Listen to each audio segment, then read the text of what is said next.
we're going to tie everything that we've looked at together with respect to Riemann sums into an example to where we need to generate our own graph, generate the left sum, generate the right sum, and then determine if we're going to get underestimate and overestimate and or.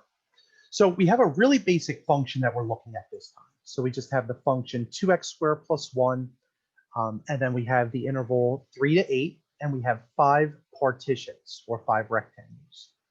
So the first thing we probably want to do is we probably want to graph the function. All right, so now we know what 2x squared plus 1 looks like. Okay, so the function itself is going to look something like this. All right, but we're not interested in the whole function. We're only interested in part of the function, the part that goes from 3 to 8. And so what we could probably do is we could probably just graph it in our calculator, or we could just kind of look at it and kind of guess from there. And so if we were to guess with this, all right, so we're just in quadrant 1.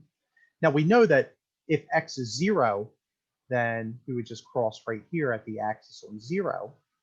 And this is what our function looks like, but we're only going from 3 to 8. Okay, so let's say for some reason that this was x equal 3 and this were x equal 8, right? And of course, that means that we could easily figure out what the two endpoints are. So we can kind of scale our graph. All right. So let's say for some reason that this was our x equals 3. So that would be 2 times 3 squared plus 1, all right, which is going to end up being 2 times 9, which is 18, plus 1, which is 19. Right? And then right here, this point is going to be 2 times 8 squared plus 1. Now, 2 times 64 is 128 plus 1 is 129. Right? So when we look at the top here, this might be like 130, and this might be like 19 here on our graph. All right, and we're going to hold on to that because usually in the MyMathLab software, it kind of gives us a little bit of a scale to work with. But if we were to kind of partition all of that information out and kind of push it off to the side, then what would our graph look like? The specific region might look something like this. And our graph, like we said, like maybe 130 and 19 down here. And this is 3 and this is 8. All right, so just to get an idea of the graph of the function on the given interval. All right, so, and of course we could use our calculator if we chose to, but maybe we just want to do it by hand. So that's how we would do it. All right, so we'll come back to that. Now we want to calculate delta x, and we also want to calculate the grid points for this. Okay, so now delta x is really easy. Okay, remember it's that formula b minus a divided by n. And in this case, we know that b is 8, n is going to be 5, and a is going to be 3. So this is going to be 8 minus 3 divided by 5. And it just seems like we just keep getting 1. That doesn't mean that's going to happen all the time, but it could happen. And so what are the grid points? Okay, well, if we look at our grid, remember we had this graph of the function, right? So we had 3 for x was a starting point. We had 8 as a terminal point, and we're just adding 1 each time, and we're going to get 5 rectangles. So the next grid point is 4, okay, because delta x is 1. So we just add 1, and then 5, and then 6, and then 7, and then 8. All right, so delta x is 1, and the grid points are going to be 3, 4, 5, 6, 7, and 8.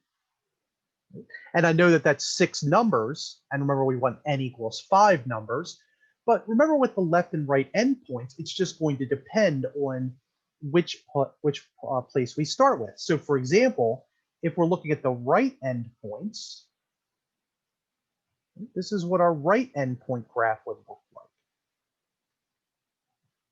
Right? Because what we're doing is we're using this endpoint and 5 and then 6 and then 7 and then 8. Okay, and so with the right endpoint, it looks like that what we're going to end up with is some overestimate in this example. Okay, so that's just a diagram of what the right endpoint is going to look like. Now, what about the left endpoint, just in case we needed it for some reason? Right, so same exact graph. So here we are. I'm going to get rid of this because we already know it's going to be an overestimate, just so that way I have just enough room to be able to graph what the left endpoints might look like. Right? And so here's our 8, and then here's our 3.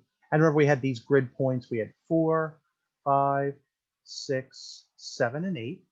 And the left endpoints are going to look like this. Right? So there's one of them, and then here's another one, and then here's another one. Right? So we're just going underneath. Right? And these are the rectangles that we're going to be using. Right? So this guy here, and then this guy here. Right? And we're using the left endpoints this time. All right, so, and again, to get from 3 to 4, delta x is 1. All right, so in our left endpoint, I think clearly we can see that it's going to be an underestimate.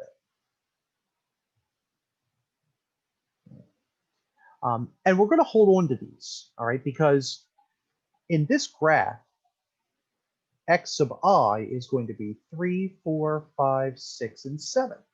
However, in the right endpoint, x sub I is going to be 4, 5, 6, 7, 8.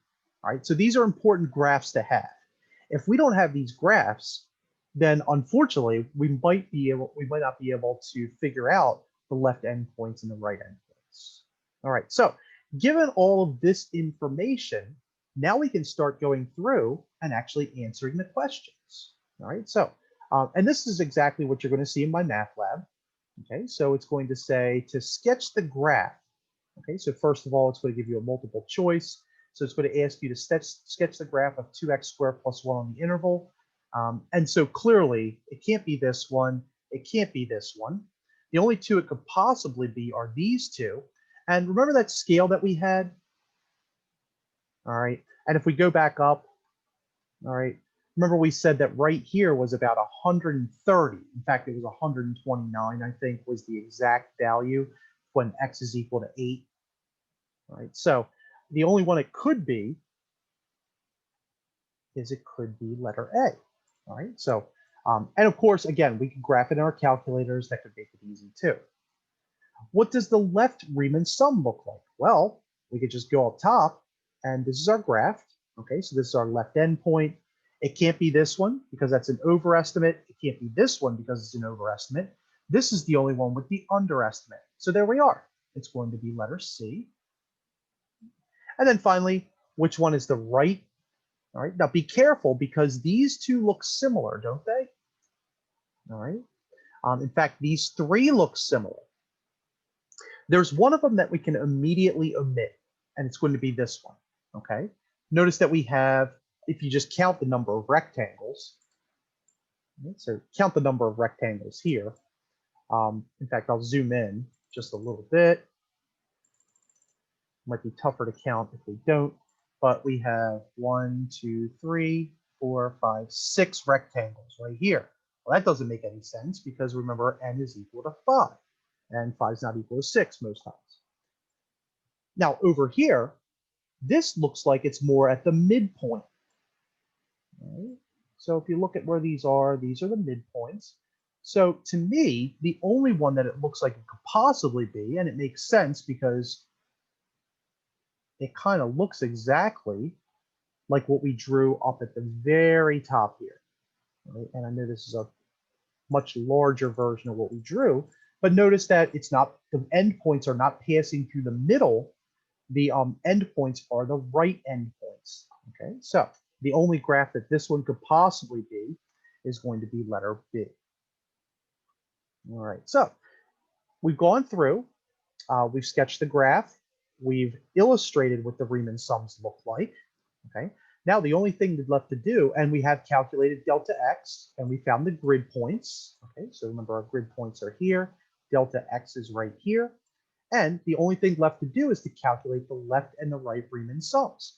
So what I'm going to do is I'm going to stop this video, and then in the last video in this series, what we're going to do is we're just going to calculate those Riemann sums for this polynomial function to get both an underestimate and an overestimate of the area under the curve 2x squared plus 1 bound from 3 to 8.